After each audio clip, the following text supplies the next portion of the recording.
You're looking at a person that is blessed and highly favored.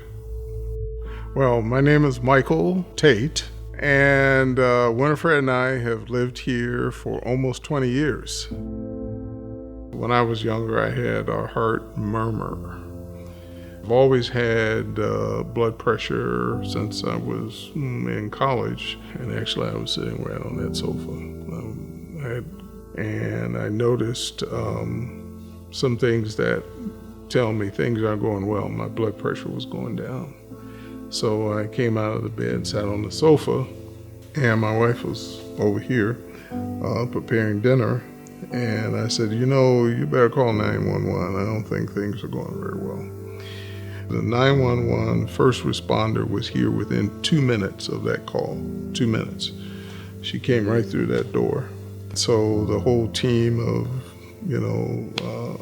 emergency medical people were here, and they got me back going again and over to Pullman Regional Hospital into the ER, and then off on the helicopter to Sacred Heart. It's not only the hospital, but it's good primary physicians, good specialists here and in Spokane that really are part of a network of service.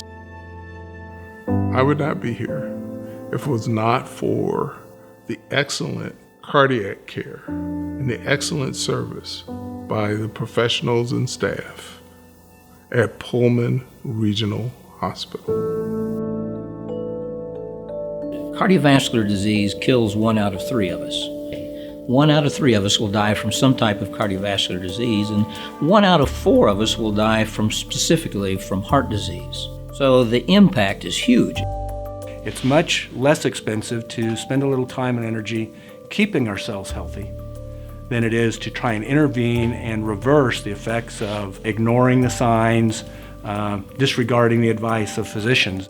In the last 2 to 3 decades, we've had a marked decrease in the deaths that occur from cardiac disease. We've become better at prevention, but also we've become much better at diagnosis and at treatment.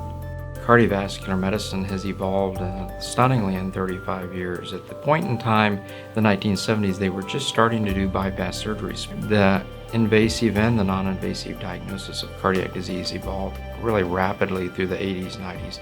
It's been like a 70% reduction in heart attack death rates, stroke death rates, and a lot of that's just prevention, but a lot of it's the invasive procedures. So we have been at the forefront of non-invasive testing for the last 35 years. Everything improves when more care is available locally. We've had good cardiology services for over 35 years now. Dr. Simpson was absolutely a pioneer in providing cardiology services to this region. He worked really hard to make sure that we had good access to specialty referrals for cardiology, to Spokane Cardiology. So we've had good access, and now with Dr. Jones becoming a part of that established and ongoing approach to cardiology, we're going to just strengthen what's available and make it possible that maybe fewer people have to travel out of the area. The real goal for the cardiology practice is that patients who are right now driving to Spokane to receive routine care won't have to do that anymore. And patients who are being transferred for more simple care can stay in the hospital and have it done right here. So as everything in healthcare becomes more technical, there are more and more tools that are needed and necessary. The days where all you needed was a prescription pad and a stethoscope, those days are long gone. So we need some upgrades and additional equipment. Specialized echocardiographic machines that are cardiac specific, arrhythmia monitoring equipment, and equipments to monitor cardiac rhythm rates and abnormalities of cardiac rhythms on an outpatient basis. Technology adds to the physician expertise of those that are here and those that have joined to make it possible for more people to stay home. If you build it right and you put it together right and you have what's needed, the kind of talent you need, the kind of expertise you need will come.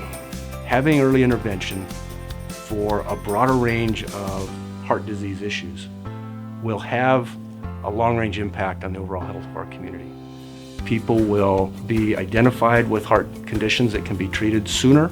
Treatment will be provided earlier, and therefore their chance for survival, their chance for continuing on with a productive, meaningful life will be improved.